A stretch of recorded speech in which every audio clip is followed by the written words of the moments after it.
você já sabe que é necessário que o seu laboratório proteja os dados dos pacientes e também dos funcionários. A gente já fala isso aqui muito, né? Mas um titular de dados que passa batido é o candidato a uma vaga de emprego do seu laboratório.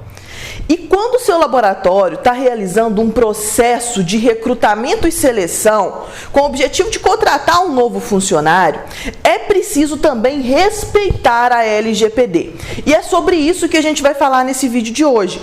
Como realizar um processo de recrutamento e seleção de novos funcionários respeitando a Lei Geral de Proteção de Dados. Vamos lá, José?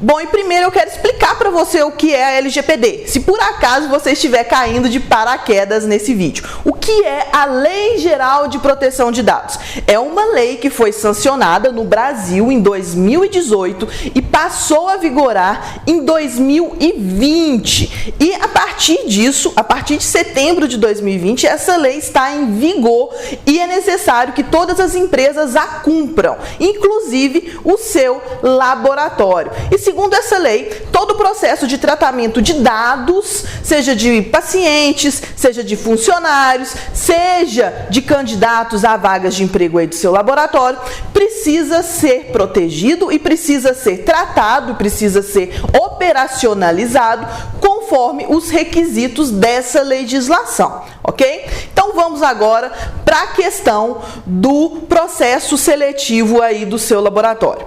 Então a primeira pergunta que vem à mente, a primeira pergunta que sempre me fazem é: eu preciso pegar o consentimento de todos os candidatos para poder realizar o processo seletivo? Não, você não precisa pegar o consentimento dos candidatos, das pessoas que deixam o currículo, né, que se candidatam à vaga para realizar o processo seletivo. Essa questão do consentimento é um mito da Lei Geral de Proteção de Dados. Muitos profissionais que trabalham com proteção de dados normalmente dizem que precisa pegar consentimento para tudo. E isso não é verdade. Existem outras bases legais, outras justificativas legais que amparam o tratamento de dados para além do consentimento. Imagina você ter que ficar pegando consentimento toda vez que você tiver que coletar dado, que armazenar dado, que compartilhar dado. É inviável. Então, para o processo seletivo de candidatos, de novos funcionários aí no seu laboratório, não é necessário pegar consentimento. Existe uma outra base legal, que é o legítimo interesse, que pode sim justificar esse tratamento de dados que você vai fazer, desde que esse tratamento de dados, os dados que você vai coletar dos candidatos, né, seja em currículo, seja em entrevista, seja em documentos adicionais, esses dados sejam usados única e exclusivamente para o processo de seleção e recrutamento, para o processo da nova vaga aí do seu laboratório. Se for usado única e exclusivamente para isso, não precisa coletar consentimento. Agora, se você quiser depois usar esses dados para fazer marketing aí para o seu laboratório, usar esses dados para outras finalidades legítimas, óbvio, né? Aí sim a gente tem que pensar, tem que cogitar em usar o consentimento, mas depende muito aí do contexto do seu laboratório. Então, para realizar única e exclusivamente apenas o processo de seleção aí do seu laboratório para essa nova vaga, não precisa pegar consentimento. A base legal do legítimo interesse já é suficiente, ok? Mas é óbvio que você tem que ter ali o testinho do legítimo interesse e a sua consultoria em proteção de dados tem que te amparar nesse sentido, ok? Então, a partir de agora, vamos para as dicas, vamos para as questões mais práticas, né? Uma vez que não é necessário, que já vimos que não é necessário consentimento, vamos para as questões mais práticas. Primeira coisa que é recomendado que o seu laboratório faça, né, é um aviso de privacidade. Uma política de privacidade para processos de recrutamento e seleção de novos funcionários. Então, é preciso ter uma política onde se diga como os dados daqueles candidatos serão tratados durante o processo de recrutamento e seleção. Então, é necessário dizer quais dados vão ser coletados, com quem esses dados eventualmente serão compartilhados. Vai ser compartilhado alguns dados com a psicóloga que vai entrevistar os candidatos. outros dados vão ser compartilhados com o setor de RH aqui do laboratório. Então é necessário ter esse aviso de privacidade, essa política de privacidade, né, de recrutamento e seleção. E nesse aviso de privacidade, nessa política de privacidade, tem que ter uma seção informando para os candidatos quais são os dados que eles devem apresentar nos seus currículos. Você não pode deixar o candidato escrever o currículo dele ao bel prazer, colocar lá os dados que ele quiser. Tem que ser os dados que você precisa, os dados que são necessários para você avaliar, né, o currículo daquele candidato e eventualmente selecioná-lo para uma próxima fase ou até mesmo para a vaga do seu laboratório.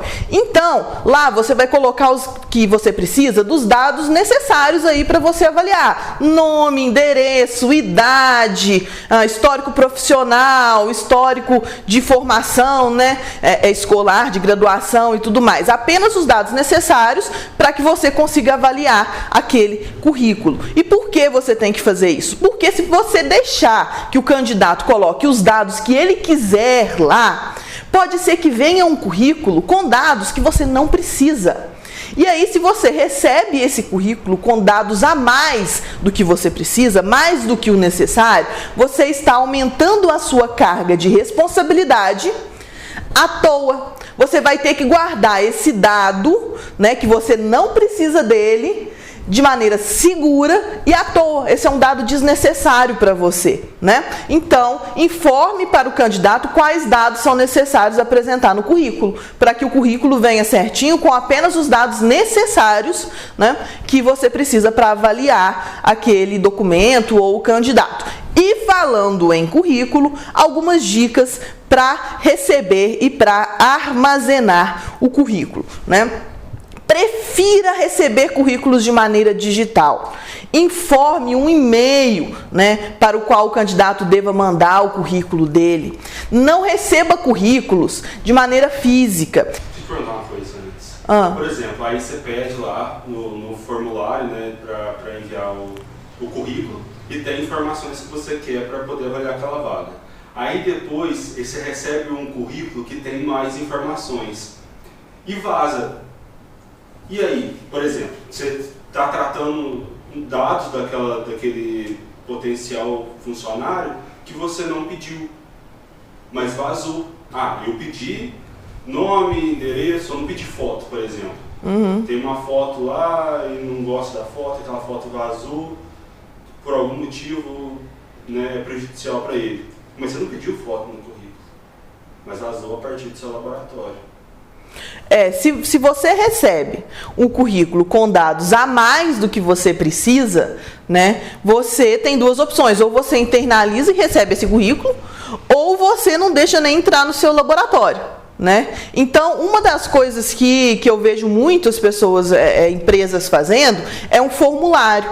Coloca lá no site um formulário com os dados que precisa. Então, tem nome, endereço, idade, as perguntas mesmo. E a pessoa vai preenchendo ali, né, formando o currículo dela para o laboratório, para a empresa. E aí sim é garantia de que você vai receber só os dados que você precisa, né? Agora, se você recebe um currículo, faz de um jeito mais manual, fala os dados lá que você quer, mas tem um candidato engraçadinho que manda um currículo com dados a mais, né, você está correndo esse risco. E aí o que eu sugeriria é receber o currículo, viu que tem dados a mais, já destrói esse currículo na hora, já elimina esse currículo na hora do seu laboratório e envia para o candidato a informação de que o currículo tem dados a mais do que é necessário. Aí você pode eliminar o candidato ou então dar uma segunda chance para que ele reenvie um outro documento com apenas os dados necessários. Respondido, José? Respondido. Pergunta difícil essa, viu? Eu, hein? Mas é legal, porque é mais fácil você limitar. Por exemplo, faz um formulário no Google Formulário mesmo, coloca no seu site lá uma aba Trabalhe Conosco. Isso. E evita esse tipo de situação, de trabalho, de tratamento de dados desnecessários. Exato, faz um form, lá no Google Form já tem uma ferramenta que você pode incorporar o formulário na página do site, aí você não precisa nem linkar, né? Não sei se você já viu isso, mas aí tem todas as perguntas, nome, idade, a pessoa vai preenchendo e à medida que ela vai preenchendo, ela está preenchendo o currículo dela. E aí envia todas as informações necessárias para o laboratório e não corre o risco. E aí você tem o controle. Se for de outra maneira, envia o currículo para esse e-mail. E aí você deixa livre, pode ter um engraçadinho que envia dados a mais. Nesse caso, o funcionário que vai receber o currículo tem que estar treinado, tem que estar orientado. Olha, recebeu currículos com dados a mais, elimina esse currículo do computador, da lixeira, elimina o e-mail com o currículo, elimina tudo desse arquivo e manda um e-mail para esse candidato, eliminando ele ou dando uma segunda chance. Beleza? E sobre currículos, falando sobre currículos, algumas dicas para você receber e armazenar esses currículos, né? Então, como a gente estava dizendo, prefira receber currículos de maneira digital, por e-mail, por um formulário, né? Prefira dessa maneira. Eu sei que tem gente que passa deixando currículos nas lojas, nos comércios, inclusive no seu laboratório. Quando for assim, você tem que tomar uma decisão. Você vai receber o currículo daquela maneira, e maneira física, né, com dados que você não tem o controle do que está ali, às vezes não são dados necessários para você, né, e aí uma vez que você recebe, tem dados ali a mais do que você precisa, você aumenta a sua carga de responsabilidade sobre aquele documento, sobre aquele dado, né? Ou você não recebe. Se você decidir não receber, uma ideia é, por exemplo, dar um cartãozinho para essa pessoa ou orientar essa pessoa a ir no site do laboratório e preencher lá o formulário do Trabalhe Conosco ou enviar o currículo para o e-mail X, né? Orienta a pessoa a enviar o currículo de maneira digital. Agora, se você for receber, você tem que tomar muito cuidado com esse papel, com esse documento, porque ali tem dados, não são dados sensíveis propriamente ditos, né? Mas são dados extremamente delicados, dados relacionados aos antigos trabalhos da pessoa, dados relacionados à escolaridade da pessoa, idade, endereço, CPF, às vezes, RG, documentação, foto, né? Então tem que tomar muito cuidado com esse documento e guardá-lo em um arquivo físico protegido, né? Você não vai fazer igual essa loja aqui, que o José vai colocar para você a notícia aqui na tela, que usou currículos para embrulhar produtos, né, enviar esses produtos para os clientes. Imagina, José, você recebe um produto na sua casa, você desembala, tem um currículo lá de uma pessoa. Isso você não vai fazer, é óbvio, usar o currículo como rascunho, né? Você não vai fazer isso. Receber o currículo, guarda o currículo e quando for eliminar o currículo, você vai picotar, né, aquele documento e depois, se quiser ainda aumentar a carga de segurança, vai incinerar, botar fogo naquilo ali, né? Tem muito laboratório que bota fogo nos documentos, você pode botar fogo. E por quanto tempo eu vou guardar esse currículo? Seja na minha base de dados digital, seja no meu arquivo físico, né? Porque às vezes o laboratório recebe os currículos, faz o processo de seleção, mas deixa ali a base de dados, né, na base de candidatos, para reaproveitar aquele processo de seleção, para ir chamando depois, né? Faz um, como é que chama, José? Aquele cadastro reserva. Faz o cadastro reserva junto, né? Para ir chamando os outros candidatos que foram selecionados à medida que for precisando. Então, para esse cadastro reserva, se você quiser fazer isso, primeiro você precisa dizer lá na sua política de privacidade de seleção e recrutamento que você vai guardar esses dados para uma possível chamada posterior, né? E aí, o que eu indico é guardar esses dados por um ano, no máximo, um ano. Por quê? Porque a vida é muito dinâmica. Depois de um ano, talvez seja necessário atualizar esses dados. A pessoa, o candidato pode ter realizado novos cursos, ter tido outras experiências, né? E que seja necessário atualizar. Então, guarde o currículo e os dados daqueles candidatos por 1 ano no máximo, né? Após isso, elimine esses dados e, se for necessário, no caso de arquivo físico, picota e depois incinera. E aí, uma coisa que sempre me perguntam: pode fazer background check do candidato? Você sabe o que é isso, José? Background check? Não sei. Background check, eu até anotei aqui, é uma verificação de antecedentes. Então, você vai jogar o nome do candidato para ver se ele tem antecedentes criminais, vai entender qual que é a situação dele na Receita Federal, vai entender qual que é a situação dele com as questões eleitorais, vai entender qual que é a situação financeira dele, vai ligar para os ex-chefes dele para perguntar como é que ele era, vai consultar amigos em comum, né? Vai jogar o nome dele nas redes sociais para ver o que tem lá. Isso é background check. É investigar o candidato, investigar a vida do candidato. Pode fazer isso? Pode, não tem problema, desde que você avise que vai fazer isso na sua política de privacidade de recrutamento e seleção. O candidato tem que saber que você vai fazer isso. O candidato tem que saber que você vai ligar para o ex-patrão dele. O candidato tem que saber que você vai jogar o nome dele no Instagram, no Facebook, para ver o que tem dele lá. O candidato tem que saber que você vai jogar o nome dele no site da Polícia Civil para ver se tem alguma coisa. O candidato tem que saber isso. Ai, mas então se eu falar, o candidato vai tirar tudo que tem, vai encobrir os podres dele. É um risco que você corre, né? Mas eu imagino que se você jogue o nome dele no site da Polícia Civil, não tem jeito dele encobrir, né, José? Na questões de justiça eleitoral, não tem jeito dele encobrir, né?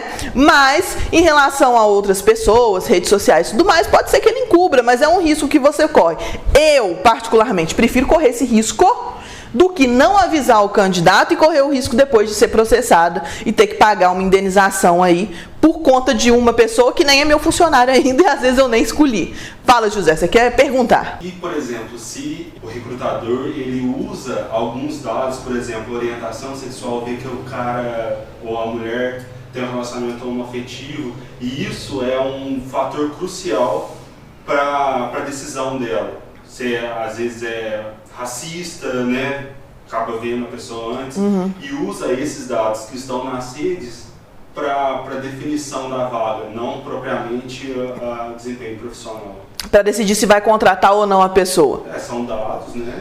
Que ele pode. Apropriando para ele, mas que não necessariamente tem a ver com o que ele pediu, que o recrutador está pedindo para ser oferecido. Bom, pode acontecer, esse tipo de coisa pode influenciar na decisão do recrutador, mas se o candidato de alguma maneira descobrir ou conseguir provar que esse tipo de dado influenciou na decisão do recrutador, né, ele pode processar a empresa, porque o recrutador não pode usar os dados dos candidatos para fins discriminatórios. Então, ele não pode discriminar o candidato por conta da religião, por conta da orientação sexual, por conta do sexo, se é masculino ou feminino. Não pode discriminar por conta da cor, né? Não pode discriminar o candidato nesse tipo com esse tipo de dado, né?